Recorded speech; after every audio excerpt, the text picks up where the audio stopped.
Notre pays court le monde pour chercher de l'argent, la dette, pour venir faire des investissements. L'investissement, c'est important pour le développement. Mais l'investissement se finance par la dette, mais ce n'est pas la seule façon de financer l'investissement. Il se finance aussi par l'épargne.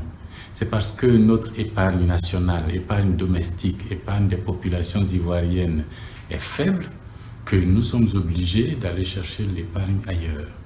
C'est l'épargne des autres peuples du monde que nous allons chercher avec des taux d'intérêt pour venir travailler ici.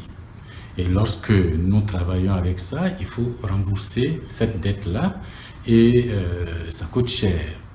Mais si nous arrivons à épargner, à avoir un volume d'épargne relativement suffisant, nous pouvons réduire le niveau d'endettement et puis investir ici dans les secteurs qui nous intéressent le plus.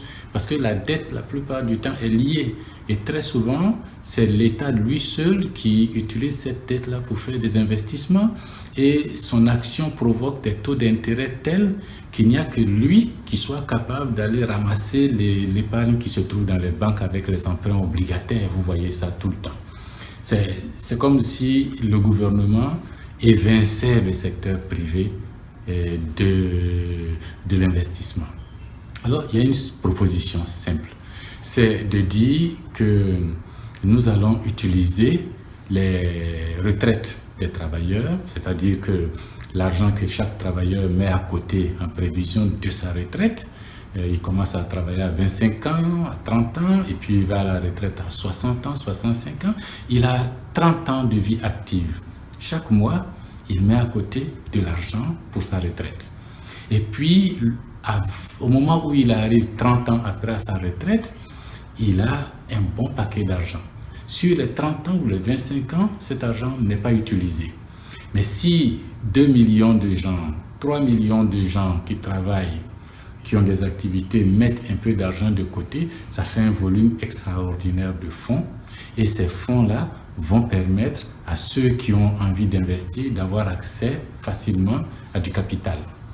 C'est le capital pour pouvoir faire des investissements de leur choix et puis rembourser aux épargnants. Mais pour cela, il faut que la retraite elle-même soit organisée. Le système de retraite que nous avons actuellement, c'est que chaque mois, on prend l'impôt sur ceux qui travaillent pour payer la pension de retraite à ceux qui ne travaillent plus, qui eux-mêmes, pendant qu'ils travaillaient, ont payé l'impôt comme ça pour payer la retraite de leurs prédécesseurs. Mais notre pyramide des âges est telle que, c'est vrai, il y a plein de jeunes, il n'y a pas beaucoup de vieux en haut. Mais avec le temps, depuis 60, 70, 80, 90, et le taux de mortalité, la qualité des emplois, et puis la faiblesse de productivité des gens, tous ces éléments font qu'aujourd'hui, les retraités sont payés avec les impôts, mais on a de plus en plus de mal à payer la retraite des gens, puisque les gens vivent encore un peu plus longtemps que dans les années 60. Ce qui amène le gouvernement à prolonger l'âge de la retraite. Au lieu d'aller à 55 ans, on dit maintenant c'est 60 ans et puis 65 ans, et puis à faire payer des taux de cotisation des salariés un peu plus élevés. Pendant que vous travaillez, on augmente votre cotisation de l'épargne parce que le nombre de gens partant à la retraite augmente et le nombre de travailleurs entrant dans la vie active ne change pas beaucoup parce que les jeunes meurent énormément et ceux qui travaillent ont des productivités relativement faibles et leurs revenus ne permettent pas de couvrir la retraite de ceux qui vont à la retraite, sans compter que le gouvernement lui-même pompe dans ses caisses de retraite pour ses activités. Alors, la proposition que nous faisons à Leader, c'est de dire changeons le système de retraite. Ce qui se fait maintenant s'appelle une retraite par répartition. On répartit entre les générations. Et basculons dans un système de retraite de capitalisation. Chacun capitalise.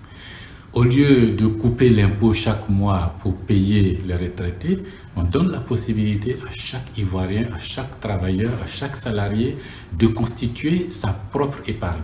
Chaque mois, chacun de nous met de l'argent à côté pour sa retraite. Et puis, ces sous qui sont mis de côté constitue un gros volume dont on n'aura pas eu usage pendant 15-20 ans, et des professionnels organisent des fonds de pension, des fonds de retraite, des assurances retraite, des banques qui vont utiliser cet argent pour payer, faire des prêts à des investisseurs qui vont aller investir dans l'économie nationale. Le volume de l'épargne augmentant, on n'a plus besoin de dette extérieure, en tout cas pas dans les mêmes proportions. Et puis, les épargnants contrôlent mieux là où l'argent s'en va et ne sont pas obligés de donner cet argent à l'État forcément. Il y a des opportunités d'investissement privé qui existent. Parce que ce que vous ne savez pas, c'est que notre courant, l'électricité, notre eau, et puis la plupart des prêts que nous allons chercher à l'extérieur pour venir, c'est de l'argent des retraités d'ailleurs. C'est ce que les retraités norvégiens, finlandais, anglais, français, belges mettent de côté, que des fonds de pension prennent et puis prêtent à nos gouvernements à 5, 6, 7% que nous prenons pour faire les routes ici, pour produire l'électricité, pour produire l'eau.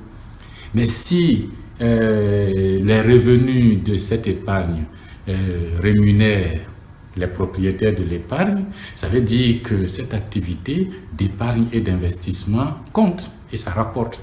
Si nous-mêmes nous constituons cette épargne, que nous-mêmes nous mettons des fonds de pension en place, que nous-mêmes nous mettons des caisses de retraite, des caisses des banques en place, nous allons utiliser cet argent directement pour produire l'électricité, faire des routes, ça rapporte de l'argent. Puisque nos pays, nos États sont obligés d'aller s'endetter là-bas.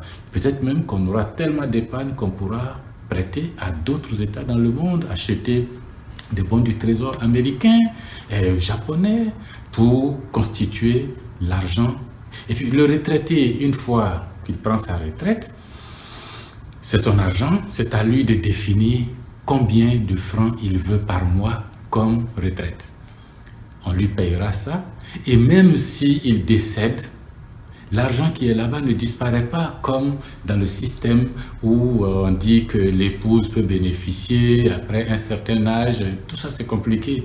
C'est mon épargne. Lorsque je décède, ma famille qui reste ici continue d'exploiter. Si ma femme, mes enfants, mais tant qu'il y a des vivants, le fond de l'argent est là-bas, ça fait toujours des intérêts. Ils vont continuer à utiliser cet argent-là. C'est mon argent. Alors, on va sortir des systèmes de retraite compliqués comme actuellement.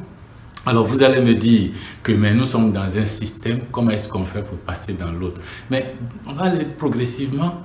De mon point de vue, les nouveaux travailleurs peuvent basculer directement dans le système de répartition. Les anciens, dans le système de capitalisation, pardon, dans le nouveau système de capitalisation. Les anciens vont avoir le choix entre garder une partie de leur épargne dans l'ancien système et puis commencer à épargner dans le nouveau système. C'est des calculs actuariels qui permettent de régler ces choses-là. C'est de l'arithmétique, c'est pas compliqué. Et puis, les deux systèmes vont coexister jusqu'à ce qu'à un moment donné, chacun choisisse d'aller dans le nouveau système progressivement. Mais si on n'a pas une technique pour accumuler l'épargne, pour inciter les gens à mettre de l'argent de côté, nous allons toujours avoir des difficultés à construire des hôpitaux, à construire des écoles, à payer des bourses. Pourtant, si les familles deviennent riches, ce sont les grands-pères qui vont payer les études des petits-enfants. Ce sont les grandes-mères qui vont payer les études des petits-enfants, leur offrir des voitures à l'anniversaire parce que eux-mêmes, quand ils travaillaient, ils ont suffisamment épargné. Le jeune travailleur n'aura plus besoin de prendre pépé en charge, n'aura plus besoin de prendre sa mère en charge parce qu'elle a épargné. Et c'est valable aussi bien pour les salariés du secteur moderne que pour ceux-mêmes qui sont commerçants et hommes d'affaires. Et bien sûr, il va falloir faire quelques modifications dans notre système bancaire. Il va falloir faire quelques modifications pour que les fonds de pension deviennent des activités officielles, normales, qui ont pignon sur rue. Bien sûr, certains vont me dire, oui, mais il y a les crises financières, l'argent va disparaître dans des opérations risquées, mais bien sûr qu'il y a ces possibilités-là. Mais c'est aux actionnaires, c'est aux propriétaires de ces fonds de suivre correctement. Quand des compagnies viennent ici avec les fonds de pension européens pour acheter une entreprise de production d'électricité, de commercialisation d'électricité, quel est le risque? On consomme le courant, on paye notre courant, l'argent est reversé, leur intérêt retourne chez eux là-bas. On n'est pas obligé de rentrer dans la spéculation financière, de faire des opérations coup de poing et puis de fiasquer. C'est la gestion prudentielle. On va doucement. On veut des logements, bon, on va construire, on va acheter les fonds de pension, achètent des terrains, construisent des logements en hauteur, vendent ces logements, récupèrent l'argent et payent des intérêts aux retraités. Vous travaillez, votre épargne est là-bas, ça fait des petits. Le jour où vous allez à la retraite, vous avez un gros magot et puis c'est vous qui décidez chaque mois ce que vous allez prendre. À mon avis, c'est la seule façon et de soulager les retraités et de constituer une épargne domestique nationale et donner des moyens au financement interne de nos investissements.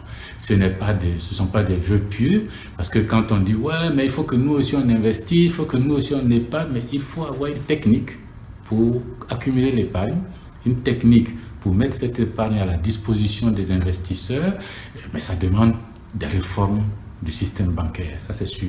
Ça demande des réformes du système financier, ça c'est sûr. Merci.